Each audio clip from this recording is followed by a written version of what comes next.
Hey everyone, and welcome back to Behind the Spacebar. This is episode 17, Session View versus Arrangement View, and why that's the wrong question. My name is Will Doggett. Thanks so much for joining me here on Behind the Spacebar. Behind the Spacebar is a weekly podcast, comes out every Monday, 10 a.m. Central, for playback techs, musicians, music directors, really anyone performing on stage with Ableton Live. Whether you've been doing it for years, you consider yourself an expert, or you're just getting started, or maybe you're even on the fringes exploring this concept and this idea of using tracks on stage or using Ableton Live on stage. Welcome. We're so glad you're here. This is going to be a fun episode. This is a episode of content that I've talked about. I've been talking about for years. In fact, I think this question used to be, I used to have this conversation more often than I do now. And particularly when I was doing a lot of work with churches and worship leaders, and people using tracks in a church setting, this question came up quite a bit. And it's a question of, should you use session view? Should you use arrangement view? Sometimes it would be phrased as a question like, well, which is better, session view or arrangement view? And I have a couple thoughts up front really quickly, that are going to kind of drive home the whole point of the subtitle of this episode, which is why that's the wrong question, asking session view versus arrangement view. Here we go. So number one, you have to have a good understanding of both views. This is something that I thought I had when I became an Ableton Live certified trainer. I thought I had a good understanding of both views, but I had a bias towards session view, and I had a bias towards my particular way of using Ableton Live, which was primarily to run tracks on stage with a band. And because I was approaching it with that particular bias, I was leaning towards using session view. And that's the way I had run tracks. That's the way I believed I had run tracks. But I had never really explored running tracks in arrangement view. And as soon as I laid down my pride a little bit, we've talked before, particularly on this episode, about the idea of humbly confident, humbly curious. As soon as I said, well, I'm confident in my approach, but I want to be humbly curious to go, is there a better way to do this? Is there a way that fits better into my process to run tracks? And so when I stepped into that, again, laid down my pride and stepped into that, I went, oh, running tracks in arrangement view actually makes a lot of sense. And it made more sense to me than running tracks in session view. But I realized I need to have a good understanding of both views, and I hadn't. A good understanding of when to use which view for recording, when to use each view for like a live playback, a live performance type setup and scenario. That all comes down to context. Like, context is the thing for that and answering that question. But you have to have a good understanding of both views. Now let's talk a little bit about some rules that I typically have when I have a conversation with folks about this, when I'm training folks about this, or when I'm kind of telling my story. And in fact, I'll link in the description of this video. I did a video not too long ago on the YouTube channel, From Studio to Stage YouTube channel, called Session View versus Arrangement View. Which view is best for backing tracks? I took one particular context and tried to answer the question, which view is best for backing tracks? And I did that because there's a lot of misinformation around that. There's a lot of information that's very one-sided from people that have used tracks in one particular way, and that's their approach. And again, I think maybe a benefit I have that a lot of people don't when it comes to this conversation is I was very diehard session view before I was ever diehard arrangement view for running tracks. Again, it all comes down to context. But let's talk about three things that we have to kind of agree on, three concepts we have to agree on before we get into this discussion. Okay, number one, both views are naturally good at certain things. You'll hear me talk about this, but arrangement view is really good at a linear playback, right? You drop a track in, you press play, and it plays back linearly. Session view is really good at nonlinear playback. You don't have a preset arrangement. You just jump around, you loop endless amount of times until you're ready to move on. The second thing that, again, we kind of have to all agree on here if we're going to have this conversation is both views are less good at certain things than the other. Session view, it's not very easy to do transitions. Now, can you create great transitions? Yes, you can remove stop buttons. My buddy Derek, Cloudcord, it was a great YouTube channel. He uses session view for some unique ways to like create loops at the end of a clip that then he can trigger and get into another one. Can you do transitions in session view? 100%. I'm not saying you can't. I'm just saying it's not as good at transitions as arrangement view is as good at transitions. Okay. Arrangement view is way better at, here's the paradox of this. And I don't want to get too far into the material because I've got quite a few points on each of these that I'm just going to try to hit you with kind of rapid fire here shortly. Arrangement view is way better at, yes, it's linear playback, but it's way better at giving you the ability to have freedom and flexibility. I can look at a track and I can see where my verse and my chorus and my bridge are, primarily by adding locators to my file. And I can add locators to an entire song in 30 seconds. Whereas session view, I have to take a file, I have to chop it up, I have to put it into individual scenes. And if you want some visuals to tie into this, again, check out that tutorial that I mentioned before. It's in the link of in the show notes for this episode. It's called Session View versus Arrangement View. Which view is best for backing tracks? Arrangement view, I can again have just be linear, and then I can use locators to repeat a section endlessly if I want to jump around to a section endlessly. Even though arrangement view is very linear, I can be very non-linear in that view. To do that same thing in session view takes a substantial amount of work because I can take a scene and I could chop it up into various scenes, but then I have to find a way to get it to play linearly. Whereas in arrangement view, it just plays linearly by default, right? But here's the thing, here's the flip side. Third thing we kind of have to understand is both views can be hacked to do the things they're not great at. Yes, session view is not great for transitions. Again, in context, I'm primarily talking about transitioning from one song to the next, creating a crossfade between one song and the next. Yes, I can set deck A, deck B, and I can fade there. But I mean like a pre-programmed, I want this song to end, I want this song to start, towards the end of that. Arrangement view is perfect for that sort of thing. Session view is not great for that. Again, session view is great for nonlinear performance, like nonlinear live looping performance, where I create a drum loop and that plays endlessly. Then I bring in another section. Arrangement view could be hacked to do that. I could use the IEC driver, which is what I call the most important Ableton Live hack. And I could create little clips and create, basically a locator that's a one looping section. And then when I'm ready to go on the next one, I could turn that off and then jump to my next section, which would loop until I'm ready to move on, and then jump to my next one. I could 100% hack arrangement view to function a lot like session view. But at that point, at some point it's like, we'll just consider using session view. Now, the final piece of this is maybe I'm getting older, maybe I'm getting wiser, maybe I'm getting lazier. I don't know which of those three it is. I don't have much patience for getting in arguments with people that try to tell me, I tell a story often of my buddy David, who's a drummer, that someone told him on Facebook that he was lazy for running tracks in arrangement view. And I'm like, well, first off, anyone that comments argumentatively on Facebook is not some would consider is not a intelligent human being.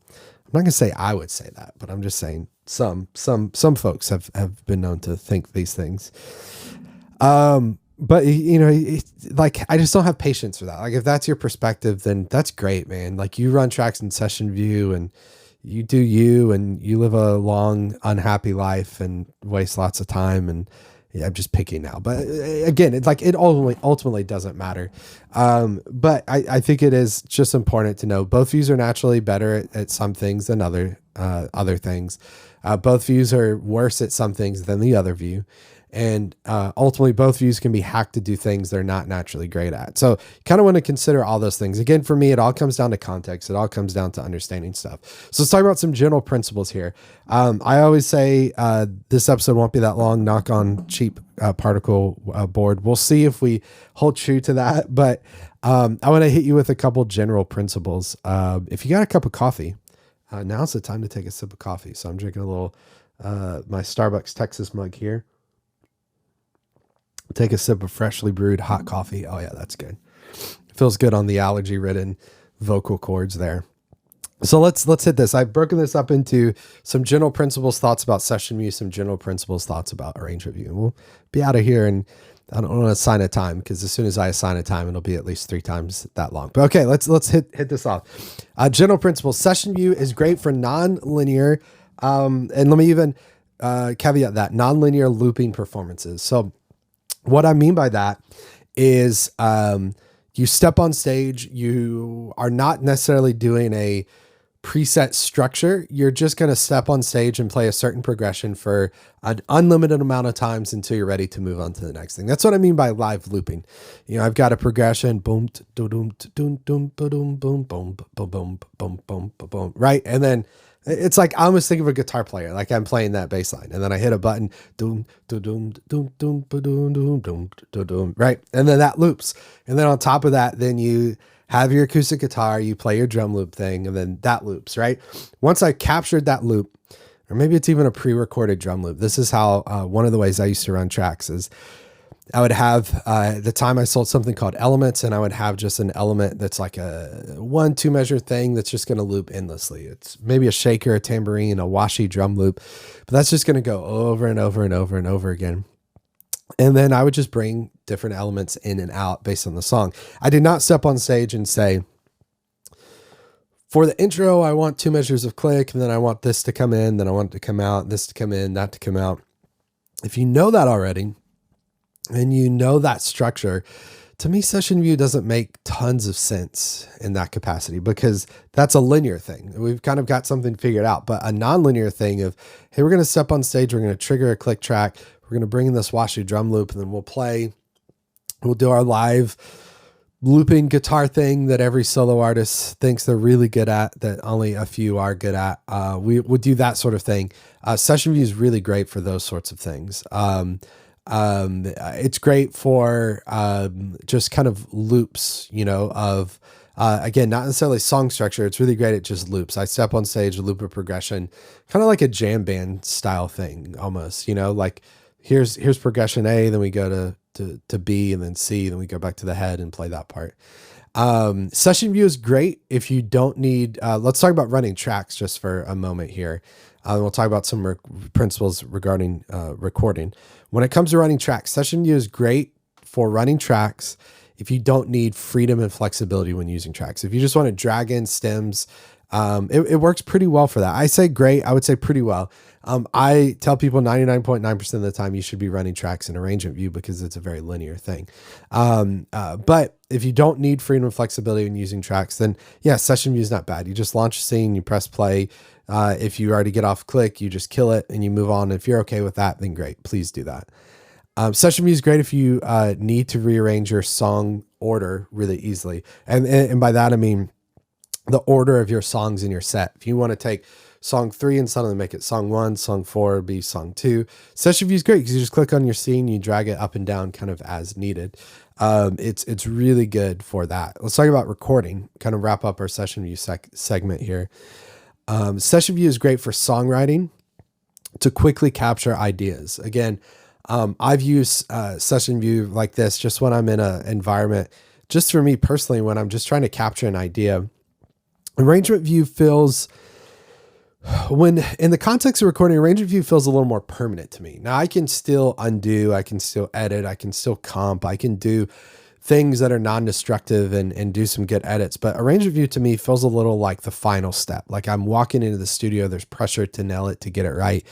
And session view is more of like, let me just capture some ideas. It's a notepad. It's a creative notepad for me to creatively capture ideas. I love doing that in session view to where I'll create a track, it'll be my guitar track, and then I'll just capture little bits and little pieces, and then eventually bring that all together into arrangement view to kind of finalize things, okay? Arrangement view, let's move to arrangement view. Arrangement view is great for linear performance. What is linear performance? Again, I said this earlier, kind of hinted at this. 99.9% of the time, if you're using tracks on stage, I should just start saying 100% of the time, because I mean, it's like very, very rare that I suggest using session view for tracks. You should be in arrangement view. And why is that? One, it's a linear thing. The process of stepping on stage, you get 2 measures of click, then you've got an intro, then a verse, then a pre-chorus and a chorus. That's linear.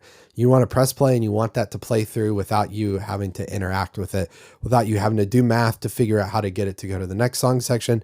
You just load the stems in and press play and it does that, right? But arrangement view, what we talked about is arrangement view is better for freedom and flexibility. So earlier I said session view is great if you don't need freedom when using tracks. If you do need freedom when using tracks, you need to use arrangement view. Now, I'm going to go a little deep into things that you have to, again, one, watch that video. I keep mentioning session view versus arrangement view to see some visual examples of this. If you're driving in your car, listening to this on Apple Podcasts, check out the link in the show notes to watch that, to get some visuals of this. But in session view, yes, you could take your song and you could chop it up and you could get song sections. That would give you freedom and flexibility. But then you've got to do work to get it to play linearly, as opposed to arrangement view, which is linear, just by default, just in its nature, it's linear. If you want to deviate in arrangement view, you click on a locator. You add a locator to your song and you click on it, as opposed to chopping up all my stuff and then doing the work to try to get it to play linearly. Arrangement view is just better for that. You can argue with me, or you could say, hey, I prefer using session view. And again, that's fine. If you prefer using session view and you chop up your parts and you have individual song sections, that's perfectly fine. That's what I used to do for years and years and years and years. Again, perfectly fine if you do that. I'm just telling you, arrangement view is better suited for that type of work than session view. Okay, hopefully it makes sense. Arrangement view is best for tracks. Stop chopping up your songs. That's a note I made. Again, nothing wrong with it, but let's just say it like it is. Arrangement view gives you the linear thing and then gives you non-linear performance. You get freedom and flexibility. You have a preset arrangement. We're going to do 2 measures. We're going to do this. We're going to do that. No need to manually trigger all that live. You're not a better musician because you manually triggered each song section. I've heard people say that. Or just people prefer that. And again, if you prefer that, great. That's fine. If you want to chop things up in session view and trigger them. And if you happen to miss a trigger, you don't play that section with tracks. That's fine if you're into that. But in arrangement view, we have a preset arrangement there. The other thing I love about arrangement view, particularly for tracks, is it allows us to focus on transitions. It allows us to say, here's song 1, here's song 2. Let's nudge them under each other and create a cross-site. Excuse me, I'm going to cough. I shouldn't kill audio that way, but that's what happens when you're in the middle of allergy season trying to record podcast, is get a lot of coughs. Arrangement view lets us really dial in transitions. It lets us get transitions precise, and it allows them to be consistent every single time. It allows us to be intentional about transitions and be consistent every time. 2 final points here about arrangement view, and then we're done. Again, I promise this would not be a long episode. Arrangement view is, when it comes to recording, arrangement view is best when you know where you're going. Yes, you can comp parts, you can punch in, you can punch out, you can replace parts. But in general, if you know the song structure, you've rehearsed it with the band you're playing with, and you know where you're going, then use arrangement view. It's great for multi-track recording. It's great for recording your song arrangement and laying that down. And then finally, arrangement view, I said, let's contrast this to what I said about recording for session view. Session view is great for capturing ideas. Arrangement view is great for polishing those ideas. So what I mean is, session view, I can sit down, right? I've got a part, and then I've got a lead line, or whatever. I've captured those parts. Now I start to bring them together. I could literally record those clips from session view into arrangement view. But then when I'm at the end, that's when I can get precise in editing my audio and making precision edits to get things dialed in just right. I can add in audio effects, and you can do audio effects. You could do editing in session view. But to me, putting that all on a grid in arrangement view and getting precise and specific with it is where arrangement view really, really shines. So I want to remind you, in the way we started, you have to have a good understanding of both views. Both views are naturally better at some things than the other view. Both views are naturally worse at some things than the other view. And then finally, both views can be hacked to do things they're not great at. I would encourage you to go, what's my primary context I'm working in? Choose the one that's better at that thing. But ultimately, again, you can hack it to do whatever, and whatever works best for you, man, more power to you, do it. If you are looking to use Ableton Live on stage to run tracks in particular, again, a way that's going to not take you tons of time. It's going to be efficient. A way that's going to give you the freedom and flexibility to jump around your song section and to go to a specific part at a specific time. If you're looking for a way to run tracks in Ableton Live that's stable, as opposed to building a master set with tons of automation to move through clips and get to the point where you can barely function and use your computer or create great transitions, then you're going to need a format, a process, a template to make that happen.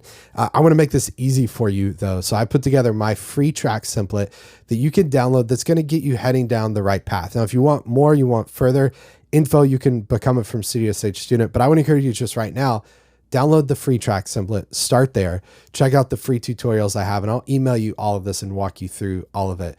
But to get that, you could head to fromstudiostage.com/template to download my free tracks template. All you have to do is share your name and your email. I'll send that right over, and you'll be up and running with using tracks in a way that's efficient, flexible, and stable in no time. And if you want to continue this conversation about using Ableton Live on stage to run tracks, to create a connected stage experience, to use Ableton Live for keys, whatever it is, then hit subscribe and you'll subscribe to this channel.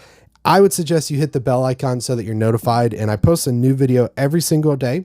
And so you'll just get a notification. Oh, there's a video. Look at the title, look at the thumbnail. If it sounds intriguing, if it sounds like it makes sense to you, click through and watch it. And if not, ignore it, and you can watch the next one tomorrow. Thanks so much for joining me for Behind the Spacebar. Again, we post new episodes 10 a.m. Central every single week, every single Monday, and would love to see you back on next week's episode.